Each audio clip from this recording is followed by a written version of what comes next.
un gran overview de Excel, empezando evidentemente de lo más básico, que era la definición de nombres y de variables, y después pasamos por las funciones más comunes financieras, que son la función de cuotas o pagos. Hablamos un poquito del pago, del pago de interés, del pago de prima, que como sumando los dos tengo la cuota total, y eso me permite hacer una tabla de amortización, y seguimos avanzando en otras funciones financieras muy sencillas, como era la de valor presente neto y tasa interna de retorno. Y dijimos que con esas dos, definitivamente para la evaluación de un proyecto, es súper interesante o muy poderosa esas funciones, porque me permiten tomar una decisión básica si el valor presente es mayor que cero o si la tasa interna de retorno es mayor que la tasa del mercado o la tasa de las letras del Tesoro de los Estados Unidos. Entonces, basado en eso, uno puede tomar una primera decisión. Pero yo dije que hoy, también en el corto tiempo que tenemos del taller, quisiera hablar de un modelo que se llama el modelo KPM, que es un modelo de valoración de activos financieros, que agarra todos estos elementos que yo acabo de explicar, del valor presente en eso y la tasa interna de retorno, pero también introduce un nuevo elemento que es el elemento riesgo, y hace con estos dos elementos, el riesgo, el valor presente neto y la tasa interna de retorno, permite describir o definir una aproximación a un esquema como si fuera un método simplex, porque al final lo que tratamos de agarrar es todos los datos y tratar de dibujar una recta en un plano de dos dimensiones, y eso me va a permitir acercar toda la información a una sola recta en el eje de las Y y de las X, y así de alguna forma tener alguna aproximación de cuál es el proyecto que más se aproxima al ser más rentable. Entonces, en la teoría de cartera tenemos la rentabilidad, tenemos el riesgo de una cartera, tenemos el conjunto eficiente, la cartera que queremos una varianza mínima, que no se modifique en el tiempo, y para eso tenemos línea del mercado de capitales, que es el índice Sharpe, riesgo sistemático y diversificable, y el modelo de evaluación de activos financieros, que es el KPM, que vamos a ver, y la estimación del beta, que es lo que queremos descubrir para hacer. Y con eso tenemos una tasa de descuento, un proyecto de inversión que me va a permitir tomar una decisión de cuál es la mejor de las opciones a tomar en caso de yo definir cuál va a ser el proyecto del plan. Entonces, la rentabilidad esperada entre dos activos está definida en la parte. Esto lo voy a pasar muy por encima porque no es una clase de matemática financiera, pero para que entiendan de lo que estoy hablando.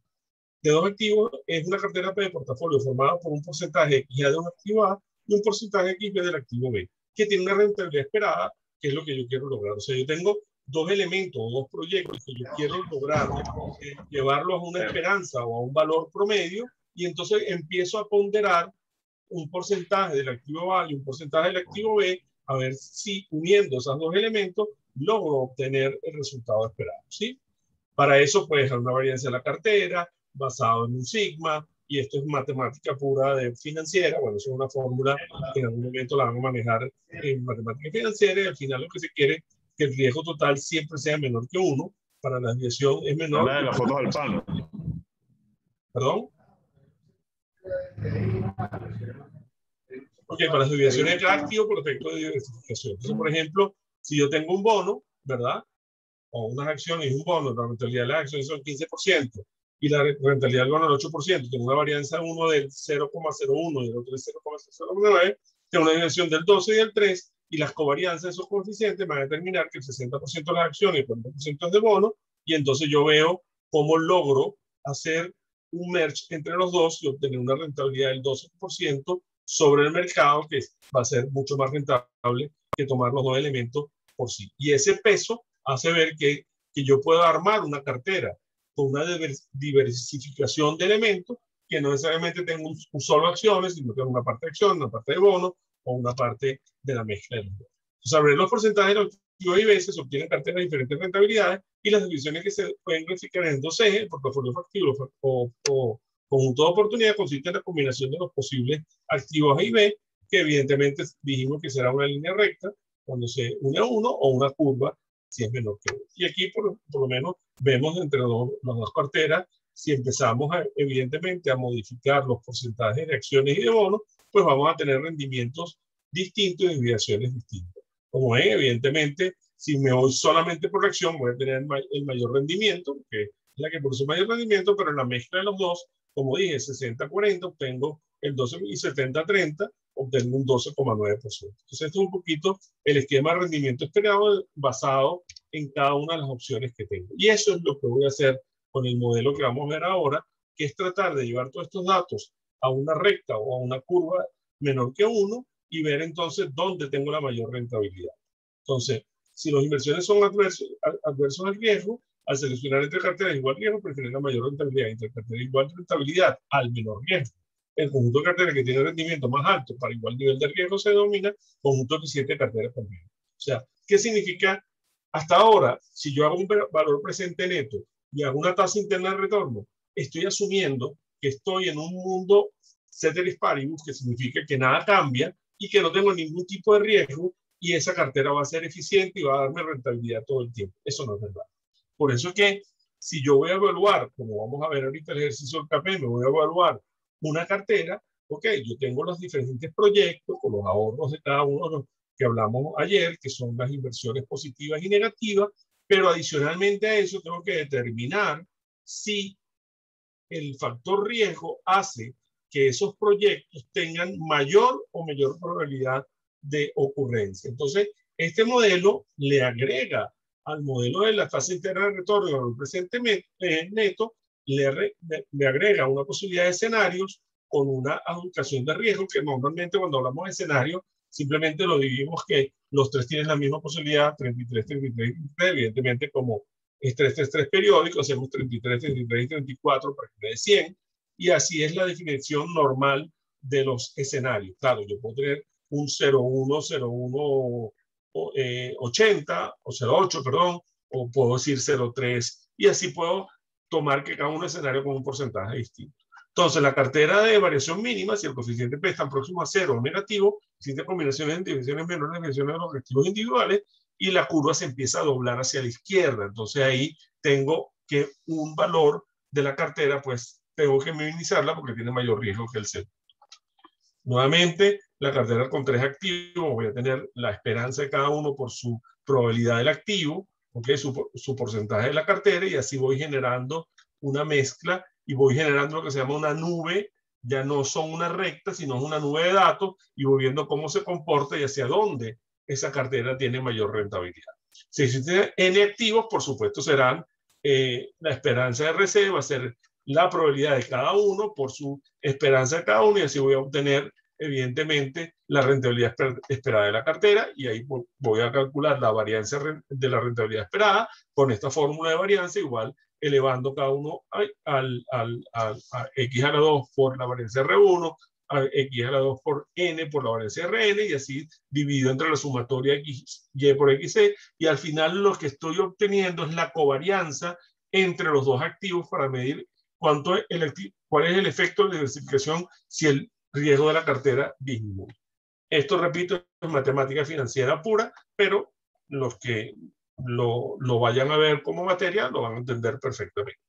Y nuevamente, si existe activo disponible, la rentabilidad entonces de cada cartera va a ser X1 por la esperanza de cada uno para obtener los activos, definidos. Entonces, la combinación de carteras eficientes, títulos con riesgo en activos libres de riesgo, genera el conjunto eficiente de todos los títulos, y este conjunto está representado por una recta que pasa por RL, y es la tangente al conjunto eficiente de la cartera de títulos con riesgo. Entonces, ¿qué voy a obtener con el modelo KPM? Ese punto RL, que es la tangente a toda la nube de datos que me hace la cartera más eficiente.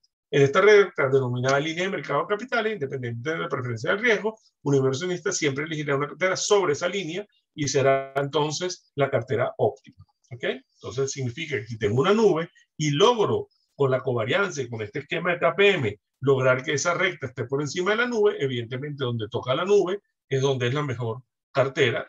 Por encima siempre va a estar por encima, pero evidentemente aquí en este punto, ¿verdad? Va a ser en esta definición del 12%, como dijimos, 12,9%, es el valor donde yo tengo la mejor cartera porque es el punto que toca con mi data. Si no toca con mi data, no puede ser la mejor cartera porque aquí está por encima y aquí ni siquiera toca la data. Entonces solamente donde toca esa tangente es la eficiencia de esa cartera. ¿Okay?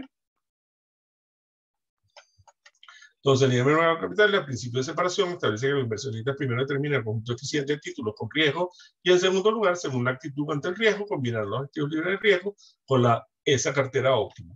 Bajo la hipótesis de que los inversionistas tienen expectativas homogéneas, la cartera óptima M debe ser una cartera compuesta por un promedio ponderado de todos los títulos con riesgo, es decir, una cartera de mercado. Y aquí, por ejemplo, damos un ejemplo de varias carteras y cuál es la ecuación del share, que tal como se maneja si RM menos RL entre el sigma, entonces significa que el proyecto está subvaluado, si es menor está sobrevaluado y si es igual está en equilibrio. Con este método share, cuando me den los resultados del KPM, yo puedo tomar una decisión cuál es la mejor cartera o cuál es el mejor proyecto a tomar basado en la prima de rendimiento por unidad de riesgo total. ¿Okay? Entonces, nuevamente aquí un ejemplo, ¿verdad? Donde tengo los valores y en una cartera bien diversificada el riesgo de un título individual no es importante. Cuando un inversionista incorpora un título en una cartera se interesa más por la contribución al riesgo de la totalidad de la cartera y no por el riesgo de un solo elemento.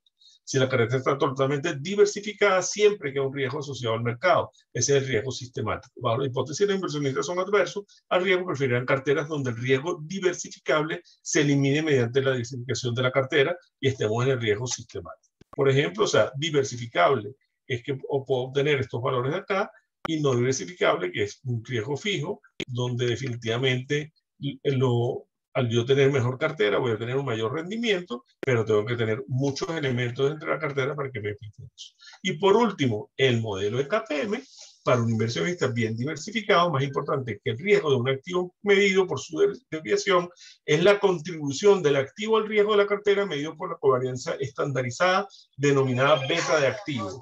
Y eso es lo que me permite a mí, la beta vive en la sensibilidad, la meta vive en la sensibilidad del rendimiento del activo individual RJ a los cambios de rentabilidad de la cartera RM. ¿Ok? Y eso es lo que vamos a explicar y ahí obtenemos la famosa recta, que es lo que obtenemos con el RRL, que es simplemente llevar esto a un método simple y entonces ahí vamos a obtener, una vez que tengamos esta recta, podemos decir que el rendimiento de mercado menos el rendimiento RL me va a dar el resultado de la mejor cartera. Aquí tenemos un beta aplicable a un modelo donde tenemos toda una data concentrada aquí y logramos convertir a esa nube de data en una recta para tomar la mejor decisión. ¿Okay? Entonces, nuevamente, bajo la hipótesis de la perspectiva homogénea, la existencia de la tasa libre de riesgo, la rentabilidad requiere un título RJ debe ser igual a la tasa libre de riesgo más la beta multiplicada por la prima de riesgo del mercado, que es RM menos RM. Entonces, la recta de RJ va a ser RL menos la prima de riesgo la beta J menos el rendimiento del mercado menos el rendimiento del título. Si beta J es sobre, entonces RL va a ser igual, y si beta es 1, RJ va a ser RM, evidentemente. Y aquí tenemos los ejemplos de lo que dije, sobrevaluado, subevaluado y el retorno cuando estamos en esta recta. Entonces, nuevamente aquí tenemos un ejemplo de la tasa libre de riesgo, 4%, el mercado 10%, el beta 0,6, entonces el equilibrio aquí 8 es mayor que 7,6, que es el rendimiento que obtengo. Entonces, si 8 es el rendimiento esperado de la cartera, ¿verdad? Aquí obtenemos que está subvaluada y que no me interesa. Tasa de descuento del proyecto, igualmente la tasa de descuento de un proyecto de inversión debería ser igual a la rentabilidad esperada del mercado de activos financieros de riesgo similar, y la tasa requerida para un proyecto financiero de capital propio sería el RJ, donde el beta del proyecto es la covarianza de RJ y RM entre la varianza de RM, y el BJ es el sigma multiplicado por el coeficiente de corrección activo del mercado. Todo eso simplemente es una fórmula, o sea, no quiero entrar al detalle, pero lo que estoy haciendo es la fórmula, y para estimar el beta, si el proyecto tiene el mismo riesgo en la empresa, se puede usar el beta de la empresa y la beta histórica puede determinarse por regresión lineal. Sin embargo, existe un problema en el cálculo de la beta, el tamaño de la muestra puede ser inadecuado y la beta puede variar a lo largo del tiempo, o apalancamiento financiero o el riesgo del negocio puede cambiar. Una alternativa es utilizar la beta promedio de los industrias, que es más rentable si los cambios tecnológicos del mercado también varían. Y para esto, bueno, esto no voy a entrar, pero al final el modelo de KPM, nuevamente, repito, es un RJ por el riesgo libre del mercado más el beta otra por el rendimiento del mercado menos el RL que calculé, por el riesgo, más el riesgo país que existe. No es igual a todos los proyectos, el riesgo país es identificable, no sistemático, en nuestro caso sería bien complicado, pero normalmente es la diferencia en rendimiento de los bonos del tesoro, ¿verdad? A 30 años con el rendimiento global de 27 y yo lo tomaría al 5%, que es la rentabilidad de un bono del tesoro. Entonces, entendiendo toda esta, o no entendiendo, no espero que lo hayan entendido tan rápido, pero entendiendo toda esta teoría, vamos al proyecto que habíamos hablado ayer. Entonces, ¿qué habíamos dicho ayer? Habíamos dicho, ¿verdad?, que yo tenía, este es el siguiente caso. Vamos a ver si lo podemos compartir para que todos nuevamente...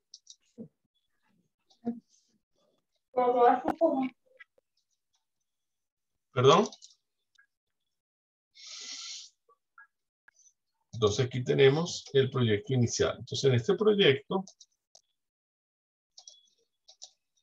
tenemos así, dice, un proyecto donde habíamos dicho, ¿verdad?, que yo tenía el proyecto Electrical que tenía una vida útil de 8 años, tenía un costo inicial de instalación de 15.600 al año cero, unos costos anuales de mantenimiento de 480, unos ahorros anuales de energía de 49.829 y teníamos un primer escenario donde la probabilidad de ese escenario era 0,33, pero el precio de la electricidad era 0,075, con un aumento del 1% interanual, y el precio del gas era 7,2, con un aumento del 2% interanual hasta el 2001. Y la tasa de rendimiento del mercado era 26,8. Y así tengo cada uno de los escenarios con diferentes valores, ¿no? Aquí lo mismo, en vez de ser 0,005, 0,08, aquí en vez de ser 7,2, 8,8, y la tasa, fíjense, en el escenario no, en el mercado más baja, es 10,4, y en el escenario 3 tengo un rendimiento menor, tengo un gas más alto, como ven aquí, pero sin embargo el rendimiento del mercado es el 6%. Entonces, en cada uno de estos proyectos tengo la misma vida útil de 8 años, tengo costos iniciales distintos, tengo mantenimientos anuales distintos, y estos ahorros de energía que están acá, dependiendo del escenario, van a tomar valores distintos. Significa que este ahorro de energía va a tomar 3 escenarios distintos. Este ahorro de energía va a tomar 3 escenarios distintos, y este ahorro de energía va a tomar 3 escenarios distintos. Al final voy a tener 9 escenarios, ¿verdad?, para todos los proyectos, en vez de tener un solo proyecto como tal. Después me dicen que los proyectos son independientes, los costos están en moneda corriente, la tasa de retorno aceptable mínima es del 20%, o sea, menos del 20% no hay rentabilidad, ¿verdad? Y el periodo de recuperación descontado, que es lo que yo dije, que es para ver si yo este proyecto, antes que termine, que son 8 años, pues yo recupero en 5 años la inversión. Entonces, ¿qué es lo que voy a hacer? Bueno, lo que voy a hacer en este proyecto es simplemente empezar a colocarlos en la hoja de Excel cada uno de los proyectos. Entonces aquí tengo el primer proyecto. Dice, vida útil 8 años, costo inicial $15.600, costos anuales 400, y estos son los ahorros. Entonces aquí vemos que tengo el periodo 0, 15.600, no tengo ahorros porque el primer año no ahorro.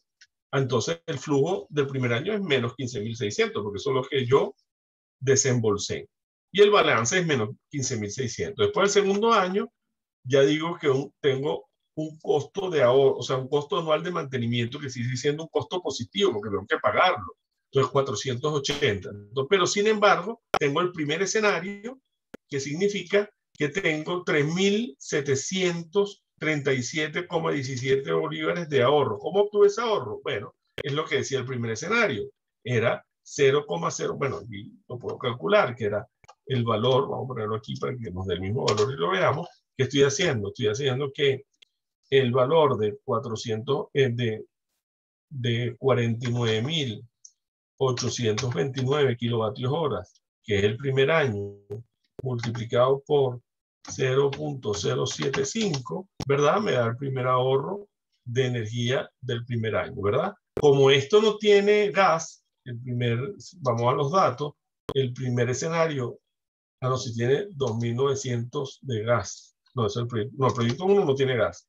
Entonces, en ese caso, en el de eléctrica, evidentemente, no hay más nada que eso, y lo que va cambiando es que va subiendo 1% interanual. ¿Lo ven? Y aquí están los flujos negativos. ¿Qué pasa? Que en el quinto año, este valor sumado me sigue dando negativo. Entonces no recuperé la inversión. Porque lo que hice fue gastar, gastar, gastar. Y esos ahorros que me dieron no lograron hacer el balance positivo. Entonces no hay recuperación de la inversión. Entonces, en este primer escenario, yo calculo la TIR, que no es otra cosa que los flujos positivos y negativos, o sea, el de menos 15.000, y me da que la TIR del proyecto es 14%. ¿Sí? Pareciera, fíjense, que todas las TIR, exceptuando de eléctrica, no son mayores de 20. Sin embargo, el del otro building, que sería una mezcla de los dos, si tengo mayores que 20, ahí ya me está dando un resultado que veo, ¿no? Y aquí el tercero también tengo por encima de 20. Entonces pareciera que el proyecto eléctrica en principio no supera ni siquiera la base, el valor mínimo. Una vez que tengo esta, todos entendieron hasta acá lo que estoy haciendo, por eso que expliqué toda la teoría, ¿no? O sea, lo que estoy haciendo es tengo 3 proyectos con 3 escenarios y quiero ver el método del KPM para definir el riesgo del mercado. Entonces, como en el método me decían que yo tengo que definir cada escenario con su probabilidad y calcular el RX de cada escenario, que me lo daban, y el RM, que es el del mercado, que también es una información que me están dando, la esperanza RX es la multiplicación evidente de esto por cada uno de los valores, o sea, multiplicar la probabilidad por la esperanza, y así lo voy a hacer con el RM y el RX, y la varianza, ¿verdad? No es otra cosa que elevar a la potencia, ¿verdad? De estos dos, de la resta como a la 2, de la resta de los dos valores multiplicado por el rendimiento que tengo acá del 29,3, que fue el que calculé como el promedio o la suma de las esperanzas RX. Y así voy haciendo con cada uno de los valores y después al final calculo la covarianza y la multiplico, como dice aquí, como decía la fórmula. O sea, todo lo que estoy haciendo aquí no es otra cosa que lo que expliqué en esta parte. Ustedes lo van a ver con más calma ya después cuando estén en casa. Y lo que estoy haciendo es esta relación, perdón, esta del KPM, ¿verdad? Y calculándola como dijimos, con las varianzas y covarianzas para calcular ese beta que me permite a mí ver qué es lo que voy a multiplicar al final por la resta del mercado, por el RL que obtuve, y así ver si el proyecto es rentable o no en la definición que acaba de hacer. ¿Sí? Entonces, volviendo al modelo, ven que voy calculando uno a uno las fórmulas y al final obtengo el famoso beta, que es la división. Como lo ven, aquí dije que era la suma de todas estas RM y RE, y entonces al final la varianza es la suma de todas las varianzas y las covarianzas, sumo todas las covarianzas y al final obtengo el valor. Entonces, ese valor que está aquí, ¿verdad? No es otra cosa que el beta, dividido evidentemente entre la varianza. La covarianza que calculé entre el RM da el beta, y una vez que tengo el beta, entonces ahí voy a obtener en el primer escenario, voy a multiplicar la esperanza de RM más, ¿verdad? El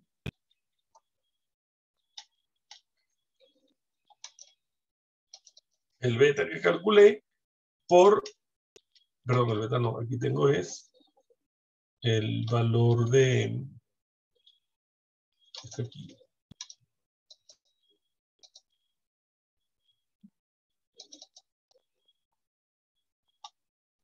que es el mismo valor, este 10, que es el beta, correcto.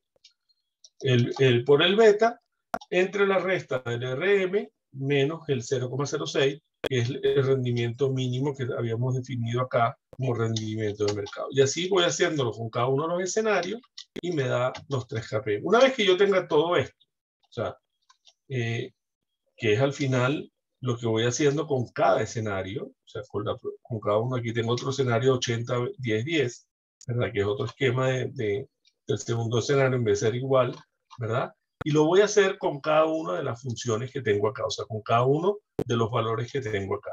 Entonces, al final de todo esto, una vez que llegué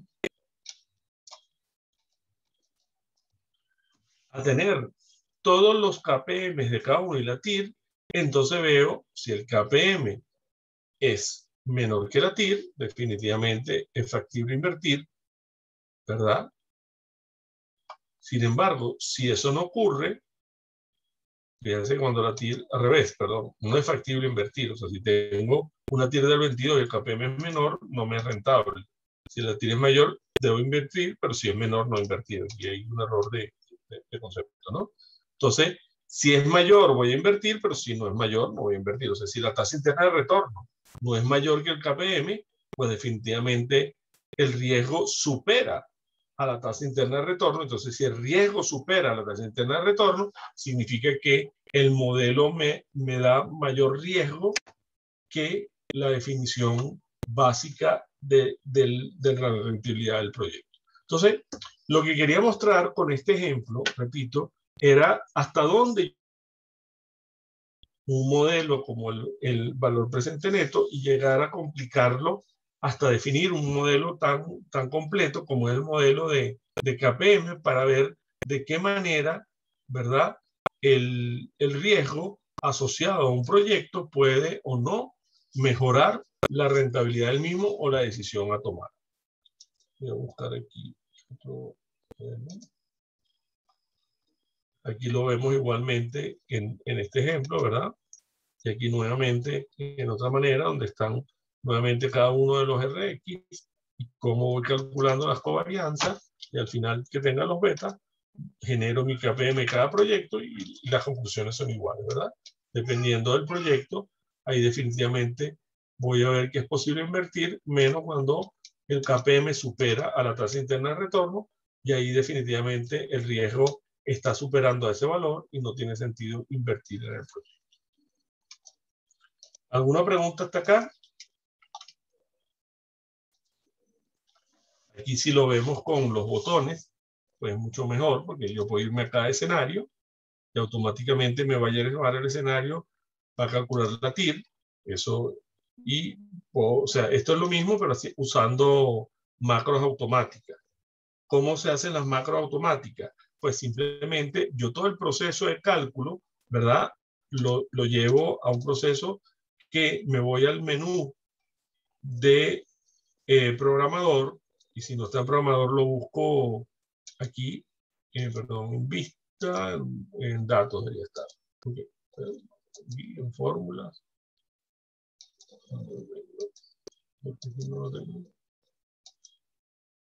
Bueno, si no lo tengo, lo agrego. Ah, yo lo agregué aquí, ya lo había agregado la clase pasada.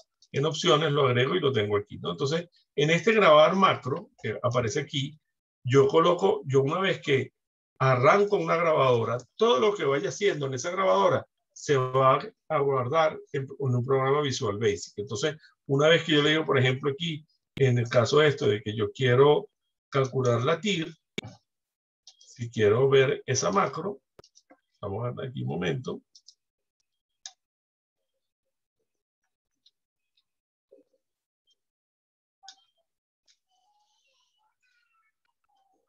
Entonces, automáticamente, el Excel lo que hizo fue grabar todo eso que yo hice y de alguna manera se lo asigno a seleccionar todo esto, calcular la TIR y guardarlo aquí. Eso es lo que está haciendo la TIR. O sea, la TIR no es otra cosa que la TIR de todos estos flujos. Lo que pasa es que cuando está borrado no hay nada y cuando lo voy a calcular TIR, como lo grabé, me lo va a hacer. Al finalizar el octavo periodo se puede observar que el balance sigue siendo negativo, por consiguiente no se recupera la inversión, lo que habíamos dicho, en los 5 años que me están pidiendo. Entonces no hay recuperación de inversión.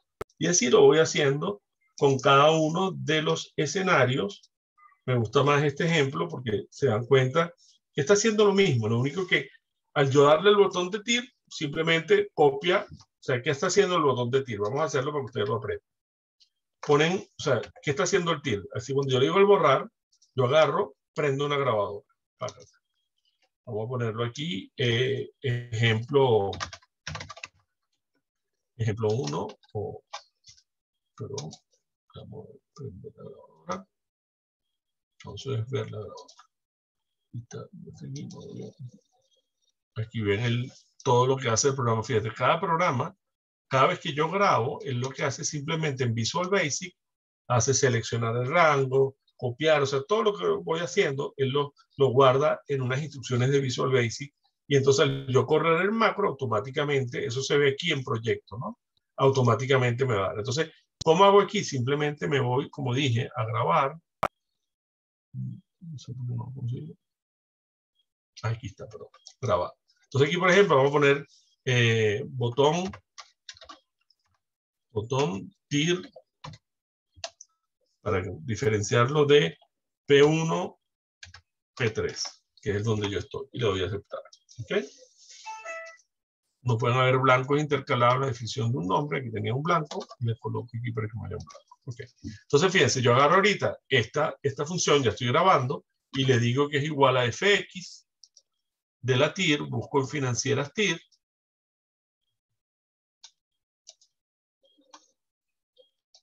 le digo aceptar, y digo que los valores son estos que están acá, este flujo.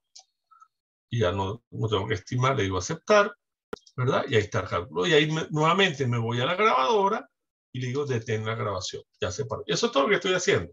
Una vez que detengo la grabación, me voy acá al botón calcular TIR, le digo asignar macro, y en vez de asignarle a que está, le digo botón P1. Entonces, fíjense lo siguiente, ahora voy a hacer lo mismo para borrar esta TIR, y entonces me voy a grabar otra macro que se llame borrar, grabar macro, la vamos a llamar borrar, como dijimos, borrar P1, P3, ¿ok? Le digo aceptar, y ¿qué hago? Simplemente me coloco aquí y le digo borrar contenido. Chao, listo. Y entonces ahora detengo la macro. ¿Qué es lo que voy a hacer? En calcular TIR le asigno con el botón derecho el botón TIR P1 segundo. Y en borrar le asigno botón derecho, ¿verdad? Asignar macro, borrar, y le asigno la que acaba de crear, borrar P1, P3. Aquí está. Entonces va a ser exactamente, fíjate, lo mismo que hice, ¿no? Lo borra y lo crea. Entonces, de esa manera, ¿cómo yo lo asigno a este menú? Me voy a insertar y busco una forma, por ejemplo, este cuadradito, y ese cuadradito le escribo calcular TIR.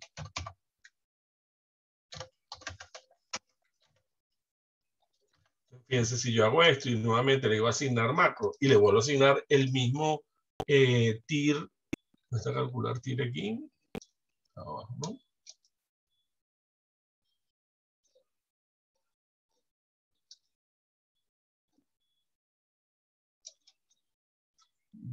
Está el botón TIR.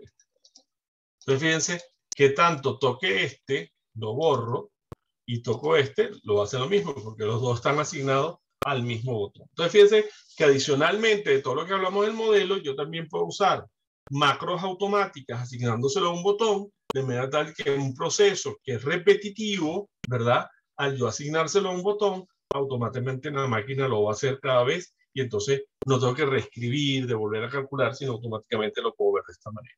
Y así en cada uno de los menús, como ven, calculo la TIR, borro la TIR, ¿verdad? Cada uno de estos menús los voy haciendo.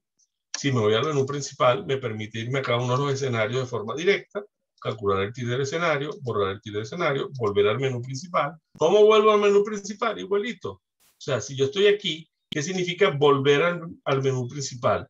Es simplemente el volver, se lo voy a hacer aquí. Si yo quiero volver al menú principal, ¿verdad?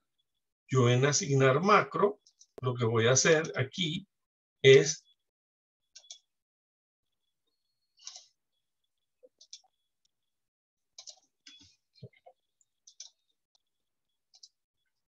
un hipervínculo que aparece acá, donde están vistas, y entonces con el hipervínculo yo voy a ir a donde quiero movilizar o moverme, ¿no?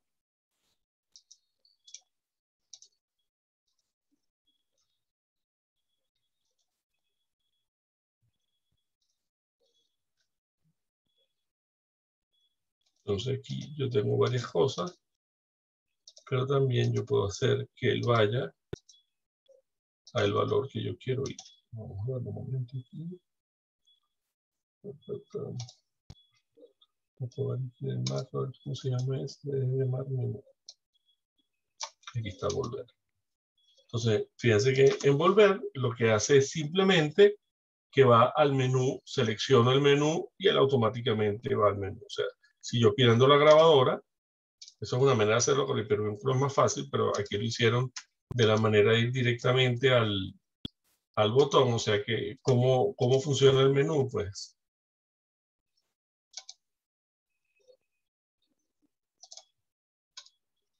Yo estoy acá y entonces nuevamente, yo grabo el macro, volver,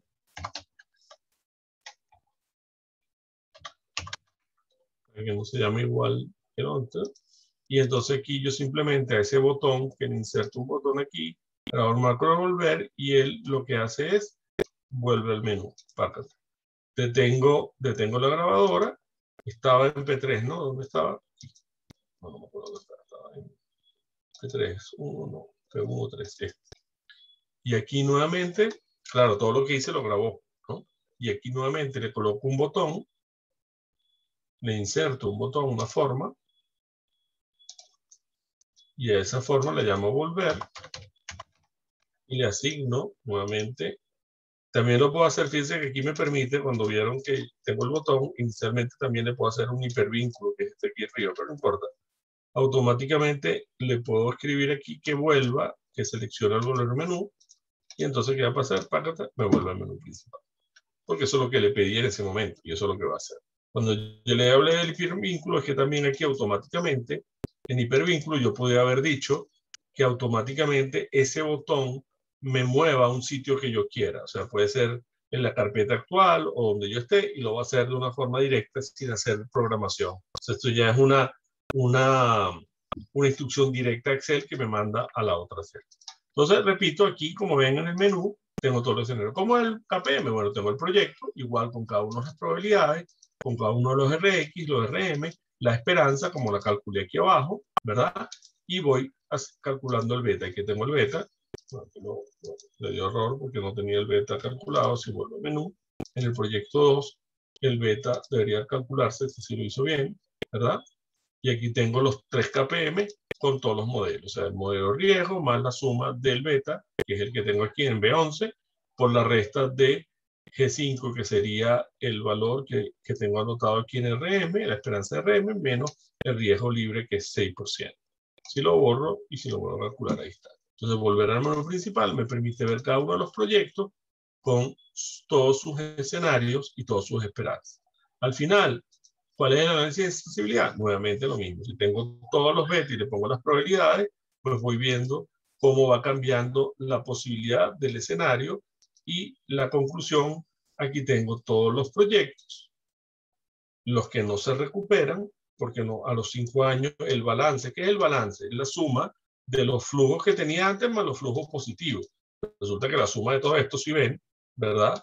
Cuando voy sumando cada uno de los flujos con respecto al ahorro que tengo y la suma del valor que voy dando, pues el flujo no se me hace positivo y por ende, evidentemente, porque no son, el flujo neto es este, pero lo único que va aportando aquí son 480. Y estos 480 que sumo, más los 15.600, por los ahorros de energía que tengo aquí, que son los flujos negativos, no logran que el balance sea de alguna forma automáticamente, aumentando el 2%, llegue al valor que yo deseo obtener al final. Aquí tenemos todos los periodos, todos descontados, como ven, cada uno de la rentabilidad. Y al final, pues, tenemos que hacer el análisis del KPM, que es este, para decidir si es mayor que el riesgo del mercado y de alguna manera, como dice el modelo, decir si el riesgo le aportó más o menos rentabilidad al proyecto. ¿Okay? Se entendió todo este modelo tan complejo, pero lo que quería que vieran cómo yo lo puedo hacer en Excel, ¿verdad? Y cómo analizar cada uno de los escenarios y cómo ver que cada uno de ellos pues me genere el resultado deseado basado en varianza, covarianza y el método de KP. ¿Alguna pregunta hasta acá?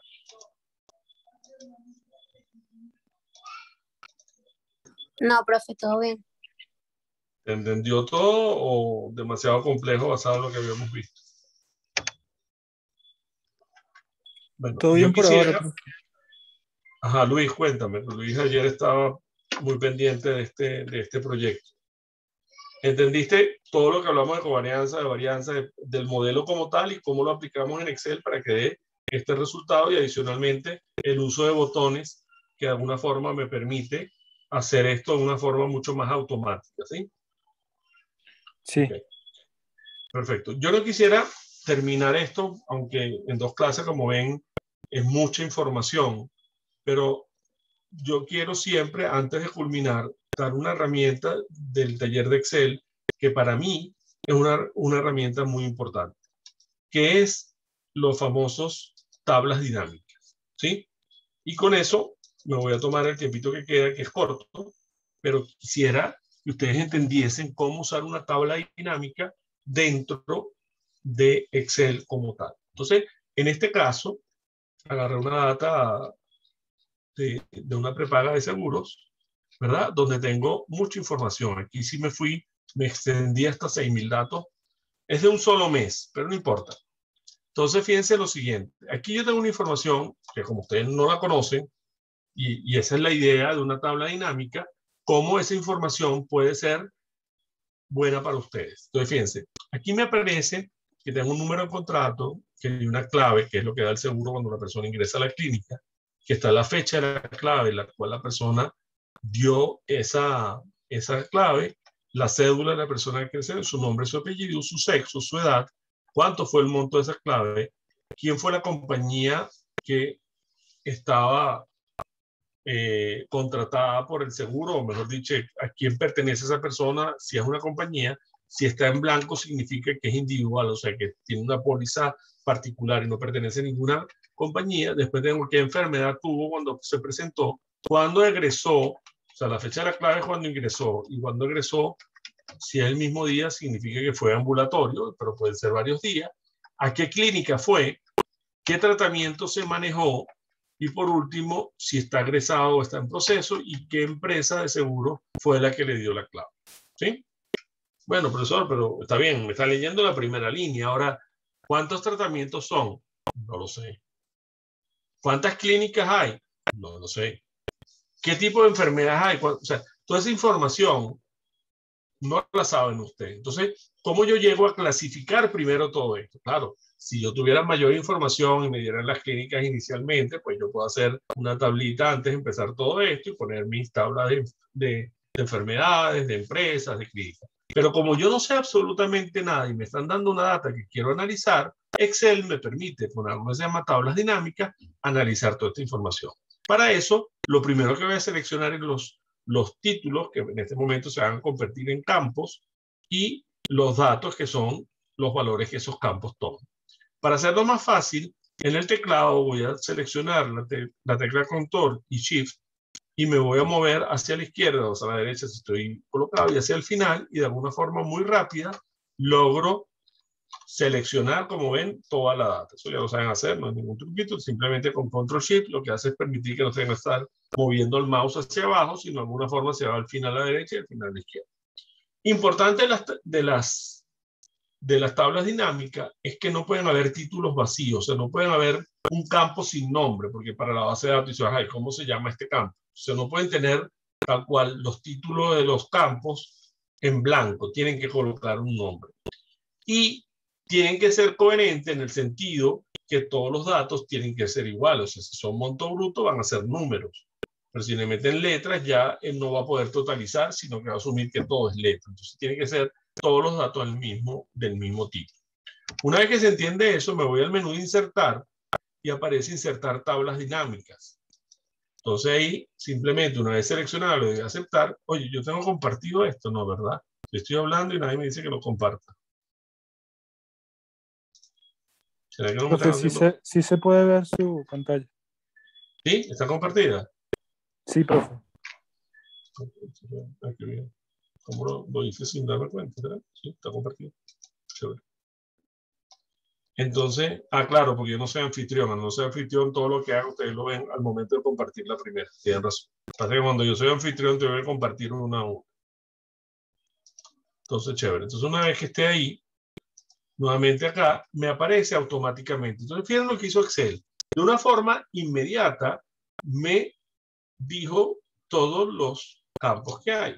¿También? sea, todos los títulos, número de contrato, clave, cédula de afiliado, nombre, apellido, sexo, edad, monto bruto, nombre de contratante, enfermedad, egreso, todo lo que hay.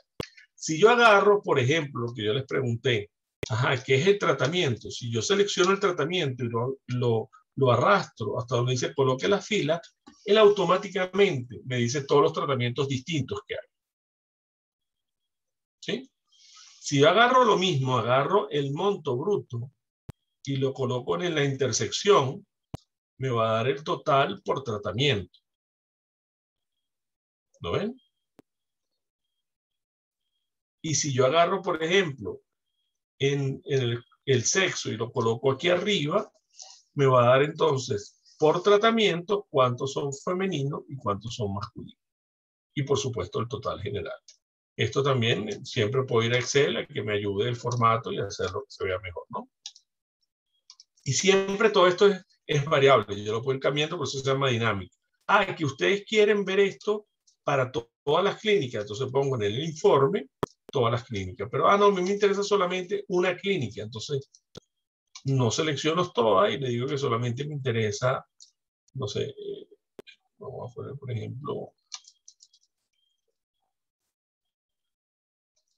Hospital de Clínica Caracas y le debo aceptar. Entonces, ahora, en esta data, el Hospital de Clínica Caracas solamente tuvo cirugías, emergencia y hospitalización, femeninos tanto monto y masculino tanto monto. Entonces, fíjense que automáticamente yo puedo ir avanzando y puedo ir modificando mi tabla dinámica y viendo la información que tengo.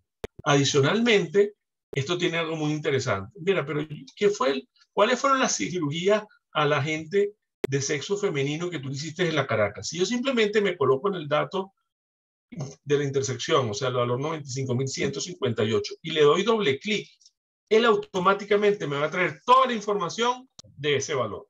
Y me va a decir, mira, esos fueron estas 3 claves que fueron dadas en toda esta fecha, que fueron de Metro de Caracas, que estas fueron las enfermedades, entonces tengo toda la información completa, que es equivalente a la inicial, donde está toda la información, pero solamente para lo que le pedí, que fue el doble clic de Clínicas de Caracas, ¿verdad? Como lo vieron acá, de las cirugías. ¿Lo vieron? Qué interesante es esto. O sea, cómo yo puedo analizar una data sin necesidad de tener ningún conocimiento ni de base de datos ni nada. Es solamente utilizando Excel. Otra cosa interesante de Excel es que yo además, vamos a quitar el sexo para no complicarlo tanto. Vamos a quitar el sexo. Quitándolo, arrastro y lo quito. O simplemente lo deselecciono, le quito la selección de aquí que está. Entonces, fíjense lo siguiente. Si yo no solamente quiero el promedio, sino quiero saber cuántos casos hubieron, vamos a quitar Clínica Caracas para que sea de todo, para que lo vean que esto funciona. O lo dejo en Clínica Caracas, es su decisión. Si quito las clínicas, en el informe quito clínica, queda como estaba general para todo. Entonces, si yo no solamente quiero la suma, que es el total, agarro y vuelvo a colocar monto bruto en la intersección y me vuelvo a sumar. Entonces me voy a la derecha, donde está aquí suma de valores, y donde dice suma de valores, toco en la flecha hacia abajo, digo configuración del valor, y le digo aquí que no quiero la suma, sino la cuenta. Entonces automáticamente ahora me dice cuántos casos se vieron en cada uno de los tipos de tratamiento. Y si vuelvo a arrastrar el monto bruto en la columna de valores acá, me vuelve a sumar y vuelvo a agarrar esa suma con la flecha hacia abajo, configuración del campo, y digo que quiero el promedio. Y entonces me va a calcular. Entonces, fíjense, en cuestión de segundos, yo obtuve toda la información de cuánto fue lo que ingresó por clave o se gastó por clave, cuántos casos fueron en total, ¿verdad? Y, por último, cuál fue el promedio en cada uno de los tipos de casos. No, mira, a mí no me interesa por tipo de caso. A mí me interesa que tú manejes esto por clínica. No, tú lo quieres por clínica, chévere. Entonces me voy para clínica, bajo aquí la clínica y quito el tratamiento. Entonces ahí tengo, claro, todavía está seleccionada la clínica Caracas para todas las clínicas y aquí tengo la información para todas las clínicas. No, me sigue interesando el tratamiento. Entonces, por clínica, por tratamiento. No, al revés. Quiero por tratamiento y por clínica. Entonces pongo el ambulatorio primero y después. O sea, cada modificación que yo haga me permite analizar la data según lo que yo quiero hacer. Entonces tengo una libertad de poder jugar con este cuadro de la forma que más me interesa. ¿Sí? Si, por ejemplo, volvemos al tratamiento que es más sencillo, que son menos tratamientos. Yo tengo aquí la fecha de la clave y la pongo aquí arriba. Claro, me va a decir cada día cuántos fueron los tratamientos dados, día por día, hasta llegar al último día del mes de mayo, que es la información. Pero si definitivamente esto a mí no me sirve así, sino yo lo quisiera agrupar, yo con el botón derecho, colocándome debajo del campo de fecha, le digo agrupar y él automáticamente me puede agrupar esto con meses. En este caso, toda la data es de mayo, entonces me va a decir que es mayo. Pero si hubieran sido varios años o varios meses, automáticamente me va a agrupar toda la información por día, por mes y por año. ¿Okay? Otra cosa interesante bueno, claro, yo también puedo agregar, fíjense lo siguiente, si yo doble clic aquí, no al dato, sino al tratamiento, y le digo, no, dame las claves, él me amplía solamente ese campo de claves para el tratamiento, ¿lo ven? O sea, ya no me da otra hoja, sino que me dice, mira, todas las claves que se dieron para ese tratamiento fueron estas. O sea, de alguna forma, yo también pudiese ampliar un campo en particular de la tabla dinámica sin necesidad de ampliar todo, ¿sí? Otra cosa muy interesante de la tabla dinámica es que, fíjense que aquí las herramientas me permiten opciones para ordenar. Aquí nuevamente está agrupar o desagrupar, como hemos visto. Tengo aquí todo este menú que me permite trabajar con ello. También puedo crear un gráfico dinámico. Eso es muy interesante, porque ¿qué significa que es un gráfico dinámico? Que todo lo que estoy haciendo también se vuelve dinámico. Si, por ejemplo, yo quiero aquí solamente ver el ambulatorio, entonces me grafica solamente el ambulatorio. Si yo aquí solamente quiero ver una clave en particular, me va a modificar esa clave. Entonces, yo de alguna manera también puedo hacer que los gráficos tengan la misma condición que el menú de Excel, y puedo ir cambiando en base a lo que yo quiera con todos los campos variables. Entonces, esto se llama un gráfico dinámico porque permite, con estos botones, depende de lo que estoy graficando, pues por supuesto cambiar la información a un mes específico o simplemente a un tratamiento específico, como les acabo de mostrar, o a más de uno. Pueden ser 2 tratamientos distintos. Todo eso va a depender, repito, como ustedes lo quieran ver a nivel del valor que quiero calcular, ¿sí? ¿Está bien? ¿Está claro todo? Ya, un segundo, por favor, disculpe la interrupción.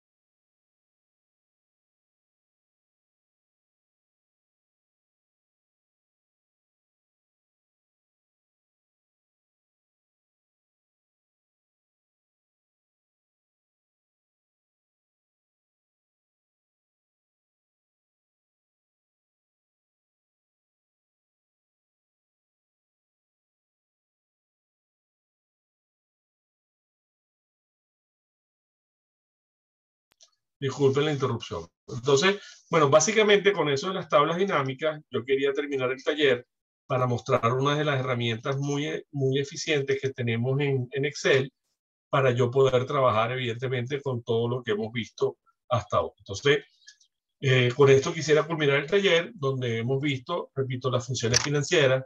Vimos un modelo de KPM muy interesante que de alguna forma mostraba cómo trabajar con algo mucho más complejo que la tasa interna de retorno y el BPN. Y por último, ¿verdad? Finalizamos con el uso de tablas dinámicas que de alguna manera permiten, como tal, hacer que un análisis de datos sea mucho más fácil y eficiente dentro de Excel. Como era de esperar, pues no quería, esto es mucha información, pero quería en este taller dejarles primero toda la información a los que participaron para que puedan investigar en las guías de Excel que mostré ayer, que están todas las fórmulas, en la grabación del taller, y evidentemente le pueden preguntar a Beatriz si necesitan alguna información adicional de la orden, pero espero que haya llenado sus expectativas y que de alguna manera pues hayan aprendido en estos 2 días de una forma interesante, pues mucho más de lo que ya sabían de Excel. ¿Preguntas? No, profe, en verdad, muchísimas gracias por estos 2 días y nada, en verdad, todo súper claro. Pero Gracias, profe. chévere. Gracias por todo, ¿Sintieron que profe. aprendieron algo adicional de lo que ya sabían? Sí, Sí. vale, profe. Todo lo de Bueno, tablas dinámicas para mí era nuevo. entonces, ya el próximo taller, Beatriz, en vez de irnos a funciones financieras, vamos a tocar un poquito esta tabla dinámica, que es algo que utilizan siempre en toda la carrera. ¿Okay? Buenísimo, Bueno, profe. Estamos pendientes de organizarlo entonces para sí, más sí, adelante. cómo no. Bueno, gracias por su atención y gracias al Centro de Estudiantes por la oportunidad de darme esta ventana para transmitir estos conocimientos a todos ustedes. Muchas gracias a ustedes y buenas noches. Gracias a usted, profe. Chao. Hasta luego. Gracias, profe. Buenas noches. Que descanse. Gracias. Gracias a usted, profe. Y gracias a todos los que asistieron.